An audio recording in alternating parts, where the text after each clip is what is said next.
yung pagpipik nyo, wala pa yung tatlong yellow, tatlong dot sa ilalim, or apat, wag muna ninyong kukunin yung,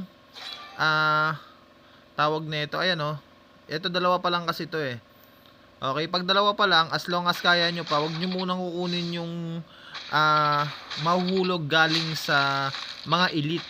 Okay, kasi pag kinuha nyo yan, parang naging normal na bato lang yan, kung saan parang yung green or blue lang. Okay, wala siya, hindi siya magiging parang ultimate. So maganda yan pag kinuha nyo yan mga boss madam. Eto katulad nito, tatlo na. Okay, so pang-apat na yan. Ayan, pag kinuha ko tong blue, ay yung violet, ganito na siya. So ganyan siya dapat. Kukunin nyo siya mga boss madam kapag tatlo na yung dot sa ilalim.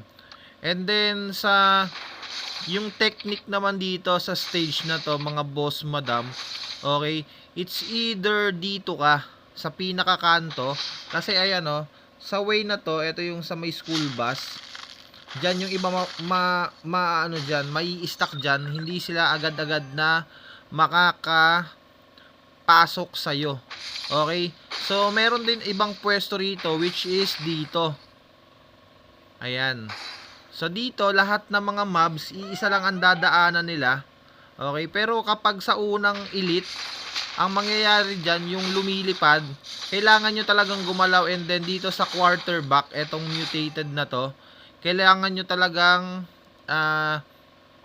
gumalaw-galaw, kasi hindi kayo pwedeng mag-stay sa kanto lang, kasi ayan, yung katulad niya, may binabato, tapos nag-ano siya, nantatakil. Okay, so dito kapag RPG yung gamit nyo mga boss madam, ang kailangan yung i-focus dito is yung reload speed, yung fire, ayun yung ginagawa ko, yung fire at saka yung freeze. Ayan yung mga inuuna ko. Okay, eto yan o, yung reload, para magkaroon kayo ng elite drop. So kapag nagkaroon kayo ng elite drop, dyan na yan, tawag na ito, mabilis kayo makakapwesto kagad. Pero eto yung sa mga boss, kunin nyo yan, tapos hanapin nyo kung merong fire and freeze damage. Ayan yung kunin nyo. Okay, kung wala naman, yung 200% na ammo, yan, kunin nyo yan. O kaya yung life, additional life, tapos speed up. So kapag okay na, balik na ulit kayo dyan. Ayan, ganun lang gagawin nyo pa ulit-ulit. So eto, katulad na ito mga boss madam, may elite. Okay, ayun o, yung elite. Pwede kayo dito.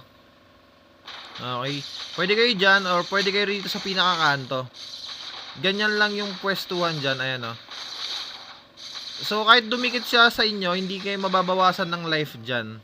Okay, so ganun lang ang technique sa mga elite or sa ibang boss na hindi masyadong aggressive. Okay, so ayan, sana nakatulong sa inyo.